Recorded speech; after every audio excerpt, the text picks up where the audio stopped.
Hello my friends, welcome to comics my life channel. और आज हम आपके सामने ला रहे हैं मनोज कॉमिक्स की एक शानदार कॉमिक्स अपराध, जो सुपर हीरो मनु की एक शानदार कहानी है। वैसे ये मनु एक ऐसा सुपर हीरो है जिसे देख के आपको सुपर कमांडो ध्रुव की याद आ जाएगी। तो चलिए, ये भी काफ़ी दिमाग वाला सुपर हीरो है।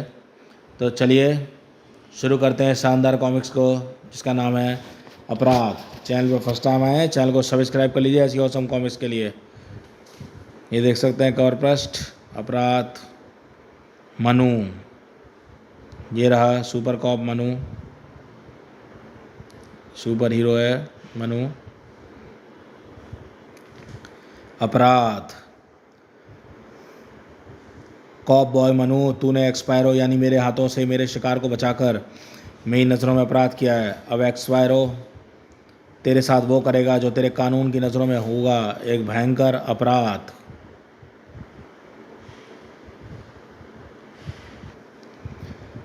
इंसान मरता है पर आत्मा नहीं, उसी तरह अपराधी मरते हैं लेकिन अपराध नहीं। अपराध तो उस विश्व वृक्ष की भांति है जिसकी शाखाएं जितनी तेज़ी से तोड़ो उतनी तेज़ी से फिर उगाती हैं। कामरेड जीरो हमें इस तरह मरीज़ और डॉक्टर के वेश में भारत नगर में घुसना शोभा नहीं देता। इस वेश के कारण ही तो हम भारत नगर की सीमा में घुसने में सफल हुए हैं, वरना अब तक तो पकड़े गए होते। सचमुच जब से हमारे पूर्व कामरेड डांगा का सफाया हुआ है, यहाँ की पुलिस और चौकन्नी हो गई है। हम जिस चीज़ के लिए भारत नगर आ रहे हैं वह बहुत महत्वपूर्ण है, पर वह चीज़ है क्या कामरेड जीरो? वह चीज़ है एक सीडी यानी कॉम्पैक्ट डिस्क, जिसे हमें भारत नगर स्थित अपने मददगार मेंबर मिस डव की सहायता से डांगा के ध्वस्त अड्डे से हासिल करना है। उस सीडी में हमारे उन सभी लोगों के नाम पते दर्ज हैं जो भारत नगर में रहते हैं और समय पड़ने पर हम आतंकवादियों की मदद करते रहते हैं। साथ ही हमें डांगा की मौत का बदला भी लेना है उस कॉप बॉय मनु से। परंतु कामरेड, अगर गहन विचार करो तो डांगा की मौत का कारण मनु नहीं बल्कि वे बम थे, वे बम जो राजनगर में से भारत नगर डांगा के पास भेजे गए थे। और वे बम एक्सपायर थे। क्या आप बकते हो? बक नहीं रहा कामरेड जीरो, यह सच है। अगर वे बम एक्सपायर थे नहीं होते तो डांगा की मौत का रास्ता ना खुलता।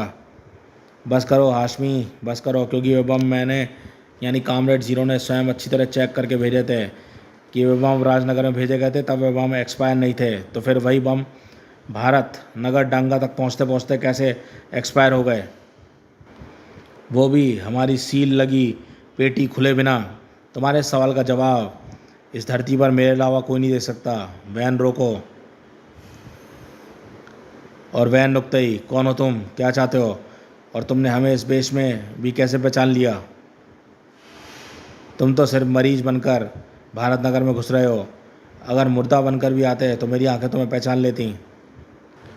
और चाहता हूँ मैं क्राइम टैक्स जिसे ना देने की गलती पूर्व कामरेड डांगा ने की थी, और उसका अंजाम क्या हुआ? मनु के हाथों डांगा की तबाही। क्या मतलब? मतलब यह है कि डांगा ने मेरे चीफ यानी सर टोपास को क्राइम टैक्स दिए बिना यहाँ भारत नगर में अपनी आतंकवादी गतिविधियाँ जारी की थी। और तब, हाँ, पर तब तुमने भारत नगर डांगा के पास बम भेजे थे जो अपना चीफ टोपास के हुक्म से मैंने उन सभी बमों को अपनी एक्सपायर पावर द्वारा एक्सपायर कर दिया था। और वैसे ही जैसे तेरी ये एम्बुलेंस मेरी पावर से एक्सपायर होने जा रही है। ओह नो कामरेड जीरो, इसने तो एक्सपायरी पावर से हमारी वैन को 100 साल पुराना खटारा बना दिया। और इसी बीच मौका पाकर रिवॉल्वर तान दी। मिस्टर एक्सपायरो, अब तुम एक्सपायर होने जा रहे हो, लेकिन गोली लगने से पूर्व ही रिवॉल्वर चल बसी। एक्सपायर हो चुकी रिवॉल्वर से गोली नहीं चलनी चाहिए, फट सकती है। धाएँ आए, इसने तो मेरी रिवॉल्वर एक्सपायर कर दी। और अब अगर ऐसी गलती की तो तुम सबको एक्सपायर कर दूंगा। तुम लोग सीधे सीधे टैक्स देने के लिए राज़ी होते हो या फिर कौन सा टैक्स वसूला जा रहा है यहाँ? जरा हमें भी तो पता चले। आहा धाड़। लगता है मेरा और अपराध का रिश्ता तो लोहे और चुंबक जैसा है। अब देखो ना, मैं अपनी इस नई रेसर बाइक पर निकला तो थोड़ी देर हवा खाने के लिए, और रिवॉल्वर फटने की कूंद से यहाँ खिंचा चलाया। कॉप बॉय मनु, प्लीज़ हमारी हेल्प करो। भारत नगर में अपना इलाज करवाने जा रहा हूँ सर। बीच में ही बदमाश ने आकर हमारी वैन को रोक लिया, ख़राब कर दी, और भारत नगर में घुसने का टैक्स मांग रहा है। ओहो, तो ये बात है, आप किसी गाड़ी में लिफ्ट लेकर चले जाओ, इसको टैक्स मैं चुका दूंगा। उसी वक्त आकाश में, गुड प्रोफेसर जानतो, एक्सपायरो अपने दूसरे टेस्ट में भी कामयाब होता दिख रहा है। हाँ टोपास, अब तो तुम मेरी पत्नी और बेटी का पता बता दो, पूरे 5 वर्ष हो गए उनसे मिले हुए। नहीं प्रोफेसर जानतो, अभी नहीं, मेरे पास एक्सपायरो का एक टेस्ट बाकी है।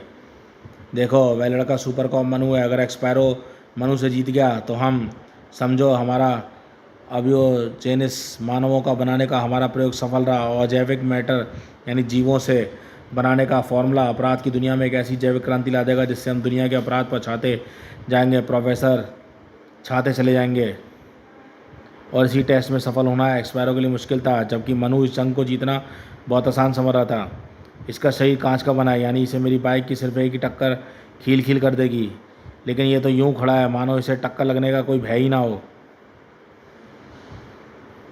अरे ये क्या कर रहा है? मैं एक्सपायरो हूँ मनु, प्रोफेसर जानतो का बनाया अजैविक मानव, और मुझ में ऐसी खूबियाँ भरी हैं कि मैं किसी वस्तु को पल भर में एक्सपायर कर सकता हूँ। फिलहाल तो तेरी बाइक का नंबर है। प्रोफेसर जानतो के बारे में थोड़ा बहुत जानता हूँ। वे भारतीय और अमेरिका के कैम्ब्रिज रिसर्च सेंटर में ऑबियोजेनिस मैन पर रिसर्च कर रहे हैं, और यानी अजैविक तत्वों का जीवित प्राणी निर्माण की कल्पित विधि को साकार करने का प्रयोग। लेकिन 5 वर्ष पूर्व उनका अमेरिका में ही किसी अपराधी ने अपहरण कर लिया था, पर इसे देखकर तो लगता है कि इन्होंने अपना आविष्कार पूर्ण कर लिया होगा, फिर स्वयं ही अपने अपहरण की खबर कि पैसा कहीं चले गए होंगे, तभी तो मैं आज उनका यह आविष्कार एक्सपायरो अपराध भरे कार्य में कर रहा है। पर अरे ये क्या, एक्सपायरो की किरणों से तो मेरी बाइक के सारे कलपुर्जे ढीले होकर नीचे गिर रहे हैं। ओह गॉड, स्वयं के सिर की इसकी टक्कर से। लेकिन अब मैं बाइक छोड़कर सिर फोड़, आहा धाड़। मेरे शरीर के पास आना खतरनाक है, क्योंकि तुम ही मेरे पास आए और मैंने एक बटन दबाया और चारों तरफ एक ऐसी फ्लोरोसेंट रोशनी फैला दी जिसके टकराते ही तुम्हें ऐसा लगेगा कि तुम स्क्रीन के गद्दे से टकराए हो। अब मेरी बारी है, बचो। ओफ, इसने तो अपनी एक्सपायरो पावर से चट्टानों के जोड़ों को इतना कमज़ोर बना दिया है कि वे अपनी जगह से खिसक रही हैं। अब शायद मैं इन चट्टानों के नीचे दबने से नहीं बच पाऊंगा। हा हा, मर गया, चट्टानों के टुकड़ों के तले दबकर मर गया बेचारा कॉबॉय मनु, और इसकी मौत ने मुझ पर सफलता की मुहर लगा दी है। सर टोपाज, आप देख रहे हैं ना? हाँ एक्सपायरो, हम देख रहे हैं भी रहे हैं, सुन भी रहे हैं। कॉन्ग्रेचुलेशन, काश तूने एक देशभक्त लड़के की बजाय उन आतंकवादियों की ही एक्सपायरो को हाथों मरवा दिया होता। कौन? वो आतंकवादी कॉमरेड ज़ीरो। वो कैसे ज़िंदा रह सकते हैं प्रोफेसर जानते हो? मुझे टैक्स दिए बिना भारत नगर में ज़िंदा नहीं रह सकते। वो देखो, उन्होंने जिस ट्रक में लिफ्ट ली है उस ट्रक की ड्राइवर की हत्या करके फेंक रहे हैं, पर शायद वे ये नहीं जानते कि स्वयं भी कुछ क्षणों के मेहमान हैं। टोपास के शब्द एक्शन का रूप ले रहे थे। ए वहीं रुक जाओ, ये वन वे है, लेकिन आने वाली मौत जो कहकर नहीं आती वह किसी को रोकने पे भी नहीं रुकती। हेलो सर टोपास, काम फिनिश। वेरी गुड सैंडो, लेकिन आने से पहले अच्छी तरह से जांच करके आना। एक्सपायरो कोई जिंदा ना बचा, एक्सीडेंट में कोई जिंदा ना बचा हो। घायल शत्रु घायल शेर से ज़्यादा खतरनाक होता है। शायद इसी कहावत को अमल कर रहा था एक्सपायरो भी। मेरी तसल्ली मनु की लाश देख कर ही होगी, लेकिन उसकी तसल्ली अधूरी रहेगी, क्योंकि उसी वक्त चट्टानों के टुकड़ों में तीव्र गति से हलचल मची और एक्सपायरो स्वयं हवा में उड़ता चला गया प्रचंड वेग से। तूने तो इन चट्टानों के टुकड़ों तले मेरी कब्र बनाने में कोई कसर नहीं छोड़ी थी, लेकिन तू ये नहीं जान पाया एक्सपायरो की तेरी शक्ति। जब एक्सपायर होकर चट्टानों के टुकड़े गिर रहे थे तो वे अपने वजन और पृथ्वी के गुरुत्वाकर्षण शक्ति कारण बड़े पत्थर पहले गिरे, और उन पहले गिरे बड़े पत्थरों की ओर से मैंने स्वयं को छिपा लिया था, फिर तेरे करीब आने का इंतज़ार करने लगा। और वो इसलिए कि अब मैं तुझ पर वार करूं तो तुझे पहले अपने सेफ्टी लाइट फ्लोरोसेंट रोशनी का बटन दबाने का अवसर ना मिले।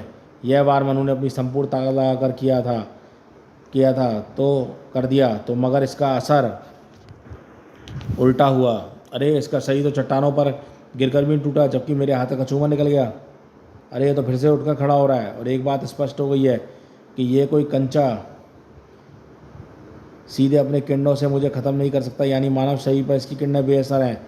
हाँ, ये सच है कि मानव शरीर पर मेरी किरणें डायरेक्ट वार नहीं कर सकती, पर ये किरणें किसी वस्तु को तेरी मौत का माध्यम बना सकती हैं। आहा, मेरा ही फेंका टायर मुझे ही रिवर्स होकर मुझ पे लगा और मेरे पाँव तले की ज़मीन मुझे खिसकती सी क्यों महसूस हो रही है? ज़मीन खिसक नहीं रही मनु, बल्कि मैंने तेरे पाँव के आसपास की ज़मीन अपनी पावर से पाउडर की तरह कितनी महीन रेत के कणों में बदल दी है, और अब तुम इन रेत के कणों में डूब जाओगे। हा हा हा। अबे बेशरम, कांच के कंचे में कोई मरने की जगह है? मारना ही था तो पानी के सागर में मारता। अलविदा मनु, हम में से सिर्फ एक ही जिंदा रह सकता है। हा हा, डूब गया। धप, जहाँ रेत के सागर में डूब कर मनु मुर्दा बनने जा रहा था, तो वहीं कुछ दूरी पर मुर्दा में किसी जीवित होने की खोज कर रहा था सैंडो। सर टोपास का हुक्म है कि ट्रक एक्सीडेंट मरने वालों की अच्छी तरह से चेक कर लिया जाए कि कोई जिंदा तो नहीं बचा है। ओहो, कामरेड जीरो अभी तक जिंदा है। आहा।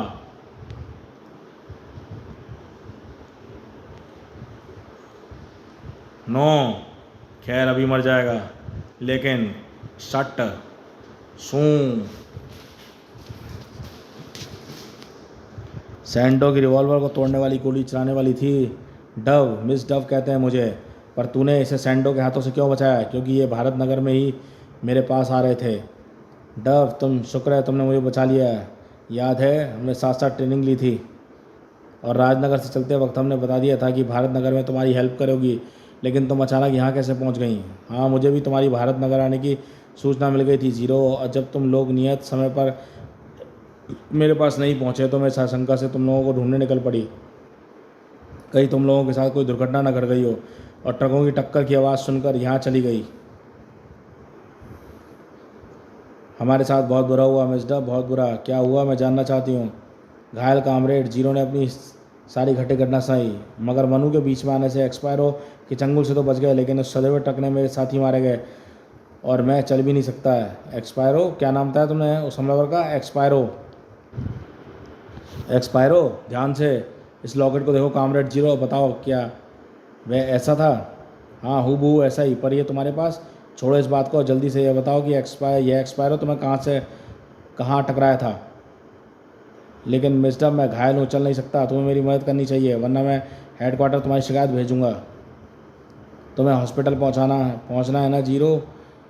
अब यह काम सैंडो ही करेगा। ये हत्यारा ये मौका पाते ही मेरी गर्दन दबा देगा। इसे तो टक्कर मारी थी मुझे मिस्टर। नहीं कामरेड, अब इसकी ज़िंदगी तुम्हारे प्राणों के साथ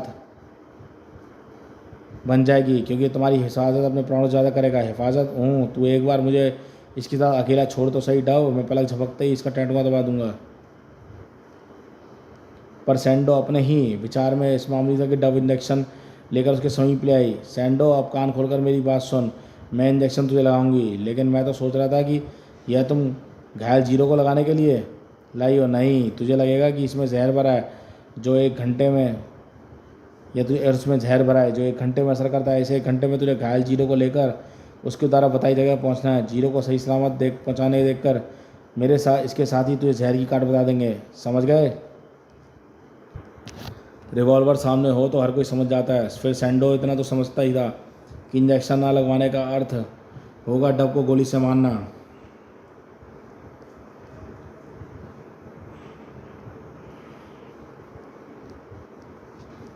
याद रखना, 1 घंटा है तुम्हारे पास और तुम्हारे साथी होंगे। ये भी याद रखना, अगर इस 1 घंटे में तुम कामरेड जीरो को उसके बताए स्थान पर नहीं पहुंचे तो तुम्हें दुनिया की कोई दवा नहीं बचा सकती। इस काम के लिए तुम्हें मेरी बाइक का प्रयोग कर सकते हो। और फिर तुम एक्सपायरो तक कैसे पहुंचोगी डव? कामरेड जीरो, मेरा नाम डव है। डव यानी कबूतर, जो धरती पर चलते नहीं बल्कि आकाश में उड़ते भी हैं। और फिर मिस डव अपनी नेक बेल्ट में लगा एक बटन दबाया और तत्काल उसकी कमर में 2 बड़े पंख नजर आने लगे।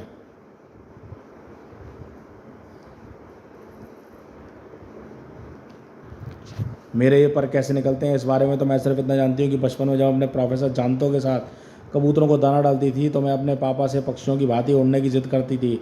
तब मेरे पापा मेरी जिद को पूरा करने के लिए एक आविष्कार बनाने में जुट गए, मगर उसे पूरा करने से पहले ही अमेरिका के कैम्ब्रिज रिसर्च सेंटर से बुला लिया गया और जो उनकी मदद चाहते थे तो वे अमेरिका चले गए और फिर मैं मानो वहीं के वहीं रह गए। और फिर 7 साल बर्बाद जब मेरा बर्थडे, उन्होंने एक पत्र के लिए एक लॉकेट भेजा, तो उस यंत्र में उन्होंने लिखा था कि बेटी डब, ये लॉकेट एक्सपायरो नामक एक नए आविष्कार की डमी है जिसे मैं अमेरिका में रहकर ही पूरा करना चाहता हूँ। तब बात जाके जब भारत आऊँ तो एक्सपायरो की भारतीय रक्षा मंत्रालय को अपनी तरफ से भेंट कर सकूँ। और उसके बाद वे अपने आविष्कार में ऐसा खो गए कि दिन, हफ्ते, महीनों, साल, 15 साल कब बीत गए उन्होंने पता ही नहीं चला। फिर लगभग 5 वर्ष पूर्व उन्हें पता चला कि पापा का एक्सपायरो किसी अपराधी ने अपहरण कर लिया है और अपराधी उन्हें लेकर भारत ही आया। तब हाँ, मैं अपनी रिपोर्ट लिखवाने पहली बार पुलिस स्टेशन पहुंची तो वहाँ के इंस्पेक्टर ने मेरी रिपोर्ट लिखने से साफ इनकार कर दिया। देखिए मिस डव, आपके पिता का अपहरण अमेरिका में हुआ है और बेहतर होगा वहीं जाकर आप रिपोर्ट दर्ज कराएं। मेरे लाख निवेदन पर भी इंस्पेक्टर रिपोर्ट लिखवाने को राजी नहीं हुआ तो मुझे गुस्सा आ गया। कैसे इंस्पेक्टर हो तुम? फलस्वरूप मुझे हवालात में डाल दिया गया क्योंकि मैंने एक इंस्पेक्टर की वर्दी पर हाथ डाला था। हवालात में मेरी मुलाकात बुरे अंकल से हुई जिस पर पुलिस को शक था कि वो बेरोजगार नौजवानों को पैसे का लालच देकर उन्हें आतंकवादी बनाने के लिए आतंकवादी तक पहुंचाता है। और उन्होंने मेरा दुखड़ा सुना। अरे यह बात है। देखो बेटी, दुनिया मुझे बुरे अंकल कहती है और तुम भी यही कहो। तुम मुझे इस मामले में जितना आसान समझ में आता है समझ रही हो उतना है नहीं। यानी ये 2 सरकारों के बीच का मामला भी बन सकता है। इसलिए कोई भी इंस्पेक्टर आसानी से तुम्हारी रिपोर्ट लिखकर अपने लिए सिरदर्दी मोल नहीं लेना नहीं चाहेगा। तो मेरे पास एक रास्ता है, और जो रास्ता बुरे अंकल ने मुझे बताया वह रास्ता मुझे सीधा वहाँ ले गया और जहाँ आतंकवादियों को ट्रेनिंग दी जाती थी। पुलिस की तरफ से नाउम्मीद हो चुकी थी मैंने अपने पिता से को जुर्म की दलदल में ढूंढने के लिए स्वयं को जुर्म के दलदल में घुसने के लिए तैयार कर लिया था। मुझे बस मेरे पापा चाहिए थे और उनको पाने के लिए मैं किसी भी रास्ते पर चलने को तैयार थी। सर, मेरी ट्रेनिंग पूरी कर ली है मगर मेरा मकसद अपने पापा को खोजना है, ना कि लोगों का खून बहाना। हाँ डव, हमने इतना तो पता लगा लिया है कि तुम्हारे पिता का अपहरण टोपाज नाम के एक अंतर्राष्ट्रीय अपराधी ने किया है, पर वह अपना पुराना अड्डा बेचकर जाने कहाँ चला गया है। लेकिन जैसे ही हमें उसके नए स्थान का पता चलेगा हम स्वयं ही टोपाज के जंगल से तुम्हारे पिता को छुड़ा लेंगे। रही बात तुम्हारा खून ना बहाने की, तो हम जानते हैं कि तुम एक डॉक्टर हो। हमें तुम्हारी ज़रूरत खून बहाने के लिए नहीं बल्कि अपने साथियों की पुलिस की गोलियों को बहने वाले खून को रोकने के लिए। अर्थात तुम भारत नगर में हमारी मेंबर बनकर रहोगी और तुम्हारा काम होगा हमारे घायल आतंकवादी साथियों का इलाज करना। और इसके लिए हम भारत नगर में तुम्हारे लिए एक हॉस्पिटल बनवा देंगे। जब तुम अन्य लोगों के इलाज के साथ घायल के साथ स्पेशल वार्ड में हमारे घायल आतंकवादियों का गुप्त रूप से इलाज करोगी तो वक्त पड़ने पर उनकी मदद के लिए पहुंच सकोगी। और फिर उन्होंने मुझे एक हॉस्पिटल बनाया और उसका इंचार्ज बना दिया जहां मैं अन्य लोगों के साथ आतंकवादियों का इलाज करने लगी। पर एक दिन मेरा कोरियर, यस मिस, अमेरिका से है। क्या अमेरिका? हाँ मिस, बात दरअसल ये है कि हम जानते हैं कि आपका प्रोफेसर जानतो का 4 साल पूर्व अपहरण हो चुका है, लेकिन ये कोरियर उन्होंने अपने अपहरण से पहले किया था, यानी 4 साल पूर्व। लेकिन अमेरिका में आते हुए ये पैकेट रास्ते में कहीं मिस हो गया था, परंतु आज जब 4 साल बाद ये पैकेट हमें मिला तो हम इसे आपके पास पहुंचा दिया है। 4 साल की ये देरी है तो अक्षम्य, मगर हम आपको इस देरी के लिए क्षमा चाहते हैं।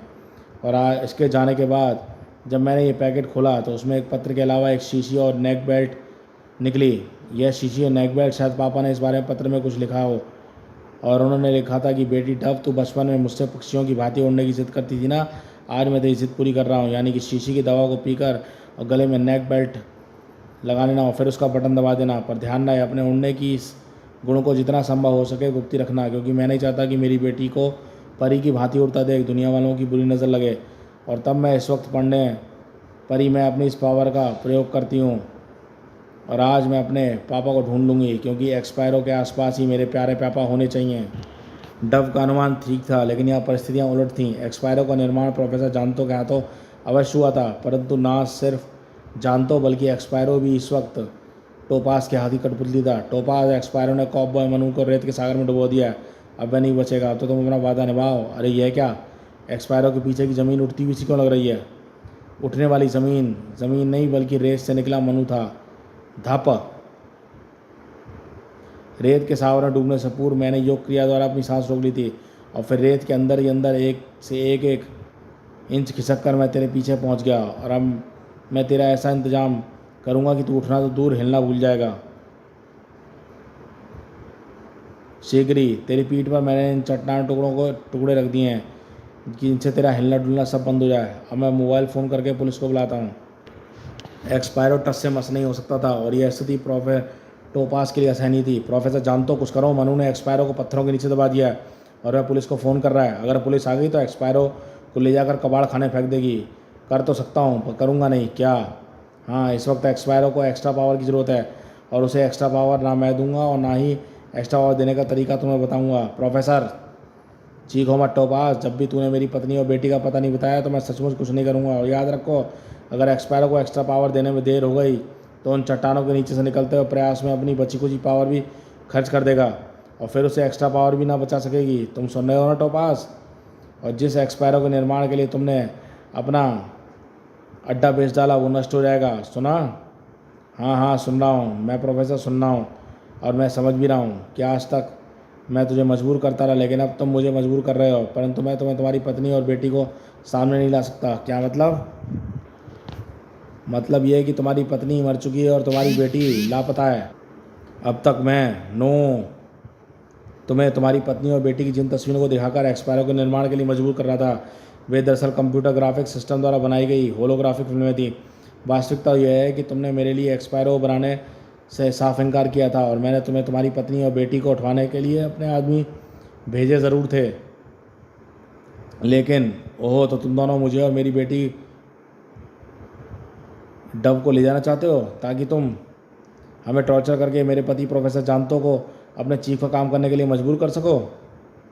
वे आगे बढ़े और दरवाजे के पास पहुंचते ही तुम्हारी पत्नी पलटी और पलटकर फुर्ती से दोनों रिवॉल्वर धारियों की कलाइयाँ पकड़ ली। मम्मी, बेटी तू भाग जा, तुझे मेरी कसम है, इनसे मैं निपट लूँगी। फिर तुम्हारी पत्नी ने अपने पाँव गर्म पानी हो रही बाल्टी में डालकर और हीटर तोड़ डाला और बाल्टी का करंट दौड़ने लगा और साथ ही धप तुम्हारी पत्नी और मेरे आदमी करंट के झटके खा खाकर वहीं ख़त्म हो गए। उसके बाद तुम्हें तुम्हारी बेटी की खोज में की मगर उसका आज तक कोई पता नहीं लग सका, नहीं चल पाया। नहीं टोपास, ये कह दो ये झूठ है, प्लीज़ प्लीज़ ये कह दो झूठ है। मैं बेवजह झूठ नहीं बोलता प्रोफेसर। अरे अचानक तुम क्या करने लगे? मेरी पत्नी मर गई, मेरी बेटी लापता है, मैं जीकर क्या करूँगा? यानी तुम आत्महत्या करोगे? पर मैं तुम्हें ये नहीं करने दूंगा, अभी तुम्हें मेरे लिए काफ़ी काम करना है। मैं स्वयं को गोली मारने नहीं जा रहा हूँ टोपास, बल्कि इस यान से नीचे कूदने जा रहा हूँ ताकि नीचे एक्सपायरो को पूर्णतः ख़त्म कर दूँ। और हाँ, अगर तूने मुझे रोका तो मैं स्वयं को इस वक्त से पूर्व सही समाप्त कर दूंगा, यानी अब तुम मुझे रोक नहीं सकते। उधर प्रोफेसर जानतो एक्सपायरो का निर्माता बनने से पूर्व मरने की ठान चुका था। इधर एक्सपायरो की ज़िंदगी खातिर संघर्ष जारी था। मनु ने सोचा होगा कि भारी पत्थरों के नीचे नहीं निकल पाऊंगा। उसने ठीक ही सोचा था, इन पत्थरों का वजन को हटाकर उठना है मेरे लिए मुश्किल है, पर अपनी ग्राइडिंग पावर द्वारा मैं धरती में से सीने में सुरंग बना सकता हूँ जो उसे पता नहीं है। एक्सपायरो अगर बाहर आने के लिए सुरंग बनाने व्यस्त था तो मनु अपने मोबाइल फ़ोन पर कितनी बार ट्राई कर चुका हूँ, पर हर बार कमिश्नर साहब का फ़ोन इंगेज मिल रहा है। कमिश्नर को तो मैं बुला लूँगा तेरी लाश को ले जाने के लिए। छनाक, इसने तो मुझे एक ही घूसे में उछाल कर एम्बुलेंस में घुसा दिया। वे एक्सपायरो अपनी एक्सपायर पावर कारण में हर बार को असफल करता जा रहा है, यानी इसके लिए किसी ऐसी चीज़ का वार करना होगा जो एक्सपायर होने के बाद भी इसके लिए घातक बन जाए। लेकिन ऐसी चीज़ क्या हो सकती है? अरे ये तो रही, यानी गैस चलित इस वैन का गैस सिलेंडर। इस गैस सिलेंडर से शायद मेरी काम की चीज़ सिद्ध हो सकती है। इसी बीच टोपास की पूरी कोशिश की प्रोफेसर जानतो यान से कूदकर स्वयं की गोली मारकर आत्महत्या न कर पाए। शुक्र है मौका पाकर मैंने इसे पकड़ लिया। छोड़ो नहीं, इसी वक्त नीचे। इसे मेरी योजना का पता नहीं चलना चाहिए। ओह, तो तू इस गैस सिलेंडर की ज्वालाओं से मेरे कांच का शरीर पिघलाना चाहता है, पर तू जानता नहीं है इस गैस सिलेंडर के रूप में तूने अपनी मौत को अपने हाथ में पकड़ रखा है मूर्ख, क्योंकि मेरी एक्सपायरो पावर शक्ति से ये गैस सिलेंडर इतना एक्सपायर हो जाएगा कि यह अपने अंदर भरी गैस का दबाव सहन नहीं कर पाएगा और फिर ये तेरे ही हाथों में फट पड़ेगा। फटेगा तो यह ज़रूर, पर मेरे नहीं, तेरे हाथों के पास जाके। नहीं नहीं, मेरा शरीर बुलेट प्रूफ है पर बम प्रूफ नहीं। पाम। इस धमाके के साथ ही टोपास एक पल के लिए असावधान हुआ और इसी पल लाभ उठाकर प्रोफेसर जानतो उस यान से कूद पड़े। एक्सपायरो नष्ट हो गया है, अब मैं शांति से मर सकता हूँ। ओह नो, एक्सपायरो को मनु ने ख़त्म कर दिया और यह बुढ़ा भी बीच में नीचे गिर कर ख़त्म हो जाएगा, यानी शीघ्र यहाँ पुलिस का मेला लग जाएगा, मुझे यहाँ से खिसक लेना चाहिए मुझे। नीचे गिरते ही प्रोफेसर की चीख निकल गई। उफ, ज़मीन पर गिरकर मेरा फ़ोन भी ख़राब हो गया। अरे कौन गिरा? गॉड, ये तो प्रोफेसर जानते हैं लगता है। आहा पापा किसी ऊंची चट्टान पर खड़े होंगे और जब ये मेरे हाथों इन एक्सपायरों को नष्ट हो गया होगा। यह तो मुझे मारने के लिए रिवॉल्वर लेकर कूद पड़ेंगे या शायद इनका बैलेंस बिगड़ गया है, ये सिर के बल गिरे हैं। देखूँ ये भी जिंदा है भी या नहीं। शुक्र है अभी नब चल रही है और रेतीली ज़मीन ने इसने बचा लिया। लेकिन मनु कुछ और कर पाता उससे पूरी उसकी नाक पर क्लोरोफॉर्म से भीगा रुमाल आ टिका और मनु के बेहोश होते ही डव अपने पापा का बेहोश शरीर लेकर उड़ चली। मेरे पापा अपराधी नहीं है, पर अगर मनु तो इन्हें पुलिस स्टेशन ले जाता है तो वह इन पर उल्टे सीधे आरोप लगाकर इन्हें अपराधी सिद्ध कर देते। दूसरी तरफ कामरेड जीरो उसी के बताए स्थान पर पहुंच दिया सैंडो ने। अब तो मुझे जहर की काट वाली दवा दिलवा दो जीरो, साथियों इसे काट दे दो। तभी एक बेड में छुपा एक मरीज उठा और लो काट दिया। आहा। और फिर 2 घंटे बाद, साथियों आज का दिन बड़ा शुभ दिन है। आज 2 वर्ष बाद मुझे पापा मिले हैं, वह भी बेहोश हैं। और हाँ, कामरेड जीरो जिस सीडी के लिए भारत नगर आया था वो मेरे हाथ में है। इसे मैं डांगा के अड्डे से कुछ दिन पहले ले आई थी। और एक बात और ये है कि हमें इसे हॉस्पिटल में जल्द से जल्द छोड़ना होगा, क्योंकि ये भीषण कॉप बॉय मनु वहाँ किसी भी क्षण कॉप बॉय मनु आ सकता है। और मेरी एक गलती की वजह से गलती यह हो गई कि जिस रुमाल को क्लोरोफॉर्म से भिगोकर मनु को बेहोश करने आई हूँ, उस रुमाल में एक कोने में मेरा हॉस्पिटल का नाम शॉर्ट शब्दों में गड़ा हुआ है। और इतना ही क्लू काफ़ी था मेरे लिए डर, जो थोड़ी देर इसलिए हो गई मुझे कि थोड़ी सी तैयारी करनी पड़ी, क्योंकि एक तो तुम्हें जिंदा पकड़ना चाहता था और दूसरा यहाँ के मरीजों को आराम से बांधा पहुँचाए बिना। शायद इसलिए मनु की पीठ पर 2 सिलेंडर लगे हुए थे, एक नर्व गैस का और दूसरा ऑक्सीजन का। बेहोशी की नर्व गैस के कारण आतंकवादी बिना उत्पात मचाए बेहोश होते थे चले गए, सिवाय एक के। अब तेरी बारी है डव। मेरी नहीं, तेरी बारी है मनु। ओह नो, मारे गए। सर्जिकल नाइफ के एक ही वार ने दोनों सिलेंडरों में जुड़े दोनों पाइप कट गए। फलस्वरूप नर्व गैस तेजी से मनु के चारों तरफ फैल गई और ऑक्सीजन बात का मास्क पाइप कट जाने से नर्व गैस युक्त वातावरण सांस लेने के लिए मनु पर भी बेहोशी तेजी छाती चली गई। लेकिन बेहोश होने के कारण भी मनु के कानों में डव के शब्द गूंज रहे थे। मनु, ना तो मेरे पापा और ना ही मैंने कोई अपराध किया है। हम दोनों अपनी जगह मजबूर थे। पापा टोपास के हाथों और मैं हालात के हाथों। आज से मैंने आतंकवादियों को अपने सारे संबंध तोड़कर अपने पापा के साथ एक शांत जीवन नई शुरुआत करने जा रही हूँ। अलविदा। पर टोपास को मैं एक ना एक दिन अवश्य सबक सिखाऊंगी। और जब मनु को होश आया, मनु सारे आतंकवादी पकड़े गए और बेहोश जो थे, पर उनके साथियों का नाम पते वाली सीडी हमें टूटी हुई मिली है। वो तो जाते जाते सीडी के टुकड़े कर गई। कौन वो? कोई नहीं सर, शायद मिस डव सचमुच शांति से जीना चाहती है, इसलिए फ़िलहाल इसका राज ही रखना चाहिए। समाप्त। तो दोस्तों, ये सुपर कॉप मनु की शानदार अपराध कॉमिक्स यहीं समाप्त होती है। ये कॉमिक्स आपको कैसी लगी हमें बताइएगा। चैनल पे फर्स्ट टाइम आए हैं तो चैनल को सब्सक्राइब कर लीजिए। ऐसी ऑसम कॉमिक्स के लिए देखते रहिए कॉमिक्स माय लाइफ चैनल।